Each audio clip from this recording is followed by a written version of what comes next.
रहीम अस्सलाम वालेकुम प्यारे दोस्तों, कैसे हैं आप सब। उम्मीद करता हूं कि आप सब खैरियत से होंगे। इनवरेक्स रॉक्स अच्छा 1.2 और 2.2 और 3.2 जो ओल्ड मॉडल हैं उनमें ये सोलर इन्वर्टर है। सोलर इन्वर्टर के ऊपर सिर्फ मैं इतनी सी फार्मेशन दूंगा कि कुछ दोस्त यहाँ पे ही कंट्रोलर के ऊपर फंसे हुए होते हैं कि यार ये ओके नहीं हो रहा, ये बन नहीं रहा, यहाँ पे कितने वोल्टेज आने हैं। मैं सिर्फ आपको यही बताऊंगा कि कहाँ पे कितने वोल्टेज आने हैं और वोल्टेज बनने कैसे है। और कुछ लोग हैं जो गलतियाँ करते हैं, बस मैंने वहाँ पे उनकी गलतियों को बताना कि भाई आपकी यहाँ पे ये गलती है। अच्छा, अक्सर जो है ये जो NPN और PNP ट्रांजिस्टर लगे हुए हैं, ये तो एक तो गलत नंबर के डाल देते हैं, G1 वगैरह ना।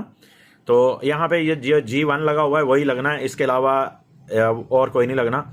और यहाँ पे एक ये वाला डायोड, एक ये वाला, इसके साथ दो पेपर लगे होते हैं, यानी कि क्रिस्टल PF जो अपना PF कैपेसिटर लगे होते हैं वो है ये 10 UF के, ठीक है जी। ये इसके साथ एक डायोड ये लगा हुआ है, एक ये K110 है, इनका नंबर जो है K110 यानी कि 110 नंबर है और यही लगना है। कुछ दोस्त यहाँ से ये निकाल देते हैं, जब ये जल जाते हैं तो ये जलने की वजह से क्या करते हैं कि A2 लगा देते हैं, यानी कि आर्म जिनर डायोड जो होता है, आर्म डायोड वो लगा देते हैं। तो उसकी वजह से ये कंट्रोलर चल नहीं पाता। तो फिर क्योंकि गलती हो जाती है, गलती की वजह से फिर ये नहीं चलता। तो मैं आपको वोल्टेज चेक करवाता हूँ कि कहाँ पे कितने वोल्टेज बनने हैं। तो ये चेक करें जी, मीटर मैं इसके साथ रख देता हूँ और ये जो PF लगे होते हैं ना ये वाले, यहाँ से बूस्टिंग होनी है। बूस्टिंग हो के ना जी डायोड और ये लगा हुआ है G1। तो ये देखें 13.8 वोल्ट यहाँ पे बनने हैं, ठीक है। और ये जो ऑटो कपलर है इसकी पिन नंबर 5 और 8 के ऊपर, पिन नंबर 5 और 8 के ऊपर ही ये जेनर लगा होता है। आप जेनर पे भी चेक कर सकते हो, ठीक है। 13.2 वोल्ट है, 13.2 वोल्टेज बनने हैं। और जैसे ही हम इसको सोलर देंगे, सोलर से इसको स्टार्ट करेंगे तो ये चेक करना कि अब जो है सोलर इस पे शो होगा, ठीक है। शो होने के बाद कुछ देर बाद ये वर्किंग करेगा, यानी कि आपको इसको इंतज़ार करना पड़ेगा। पहले सोलर पैनल इसका आएगा, सोलर पैनल के बाद ये टच होगा, टच होने के बाद भी कुछ देर बाद इसके वोल्टेज आएंगे इस मॉसफेट के ऊपर जो इसके सोलर के ऊपर लगे हुए हैं।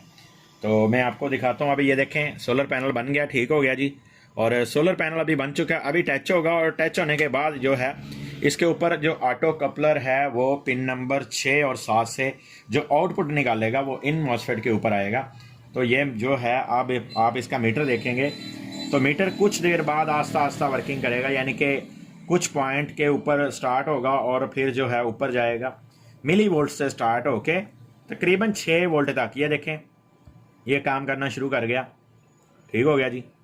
अब ये ट्रिपिंग कर जाएगा क्योंकि सप्लाई जो है वो बढ़ना शुरू हो गई है। अब सोलर कंट्रोलर काम करना शुरू कर दिया, 6, 7, 7.5, 8, 7.8 तक गया और ये ट्रिप कर गया, यानी कि वापसी सोलर, यानी कि क्या उसने कह दिया कि बैटरी फुल हो चुकी है तो इसलिए इसने ट्रिप कर दिया। इसमें ये होता है कि ये जब वोल्टेज ऊपर चल जाते हैं बैटरी के 14.7 पे या 14.5 पे तो ये काम छोड़ देता है।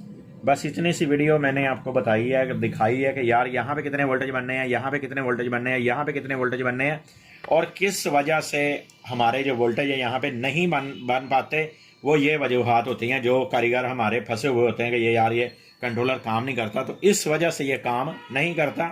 जो हम पहले ही गलती कर देते हैं कि जो ये डाइवर्ट जले होते हैं तो उसकी जगह पे हम नंबर अपनी मर्जी से लगा देते हैं। जब हम अपनी मर्जी से नंबर लगाते हैं उस वक्त ये काम नहीं करता। दोस्तों ऐसी अच्छी सी वीडियो देखने के लिए हमारे चैनल का विजिट करें, इंशाल्लाह आपको ऐसी अच्छी सी वीडियो देखने को ज़रूर मिलेगी। नेक्स्ट वीडियो आपसे जाता है तो आपका दोस्त मोहम्मद अकरम।